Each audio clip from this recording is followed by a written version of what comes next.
എൻ്റെ അടുത്തിരിക്കുന്ന കുട്ടി ഇതിൻ്റെ ആൻസർ എന്താണെന്ന് ചോദിച്ചിട്ടുണ്ടോ. അപ്പോൾ ഞാൻ ഒരുപാട് തവണ ചോദിച്ചപ്പോൾ പിന്നെ ഞാൻ പറഞ്ഞു എനിക്ക് അറിയില്ല എന്ന് പറഞ്ഞു. എന്നിട്ട് എൻ്റെ പേപ്പർ വാങ്ങിച്ചിട്ട് ഒരുപാട് സമയം സംസാരിക്കണം എന്ന് പറഞ്ഞിട്ട് എൻ്റെ പേപ്പർ അങ്ങോട്ട് വാങ്ങിച്ചു വെച്ചു. എക്സാം 2 മണി മുതൽ 4:45 വരെയാണ്. 4 മണി ആയപ്പോൾ എൻ്റെ ഇൻവിജിലേറ്ററിൻ്റെ പേപ്പർ വാങ്ങിച്ചു. 4 മണിക്ക് ശേഷം 4 മണിക്ക് വാങ്ങിച്ചിട്ട് 4:30ക്കാണ് കിട്ടുന്നത്. ഞങ്ങൾ സ്കൂളിൽ സാറൊന്നുമില്ല, വേറെ സ്കൂളത്തെ സാറാണ്. 4:30ക്കാണ് പിന്നെ എനിക്ക് പേപ്പർ കിട്ടുന്നത്. അത് കഴിഞ്ഞിട്ട് പിന്നെ എനിക്ക് 1 വേർഡ് നോക്കാണ്ടിരുന്നത് 2 മാർക്കിൻ്റെ പ്രോബ്ലംസ് ചെയ്യാണ്ടിരുന്ന് അത് ശരിക്കും ചെയ്യാൻ പോലും എനിക്ക് പറ്റിയിട്ടില്ല. ഞാൻ ഇതിനെതിരെ ലീഗലി മൂവ് ചെയ്തിട്ടുണ്ട്. അച്ഛനും അമ്മയ്ക്കൊക്കെ അറിയാം ഞാൻ രാത്രി വരെ ഉറക്കം പഠിക്കുന്നതാണ്. എക്കണോമിക്സ് എക്സാം ഭയങ്കര ടഫുള്ള എക്സാമെന്ന് വെച്ചിട്ട് അത്രയും ടെൻഷൻ അടിച്ച് പോയിട്ട് സിമ്പിൾ ക്വസ്റ്റ്യൻ പേപ്പർ കിട്ടിയൊന്നും എഴുതാനും പറ്റില്ല. എനിക്ക് SSLCക്ക് +1 ഫുൾ A+. എനിക്ക് അതിൻ്റെ ആവശ്യമില്ല. ഞാൻ പഠിച്ചെഴുതാണ് എക്സാം. പഠിച്ചു പോയിട്ട് എനിക്ക് പഠിച്ചതിൽ എഴുതാനും പറ്റിയിട്ടില്ല. A+ വിചാരിച്ച എക്സാം A+ പോലും.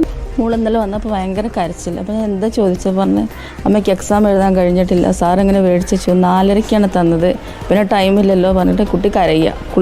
ബാത്റൂമിൽ കയറിയപ്പോൾ അവിടെ നിന്ന് കരഞ്ഞിട്ട് സഹിക്കാൻ കഴിയില്ല. ഇവിടെ എന്നും A+ അല്ല ഫുള്ള് സിമ്പിളാണെന്ന് പറഞ്ഞത് എൻ്റെ കുട്ടി. രാത്രി ഇരുന്ന് പഠിക്കൽ തുടങ്ങിയാൽ 12-1 മണി വരെ ഇരുന്ന് പഠിക്കും. പിന്നെ രാവിലെ അതുപോലെ തിന്നലില്ല, ഒന്നുമില്ല. അപ്പോൾ എക്സാം കഴിഞ്ഞിട്ടൊക്കെ ചെയ്യുള്ളൂ. എനിക്ക് ഇന്നലെ നല്ലപോലെ ഒന്ന് ഉറങ്ങണം ഒക്കെ കഴിഞ്ഞിട്ടെന്ന് പറഞ്ഞിട്ട് കഴിഞ്ഞിട്ട് അവൾക്ക് സിവിൽ സർവീസ് ലക്ഷ്യം വെച്ചിട്ട് പഠിക്കണം മോളാണ്. അതിന് ട്രെയിനിങ് ഉണ്ട്.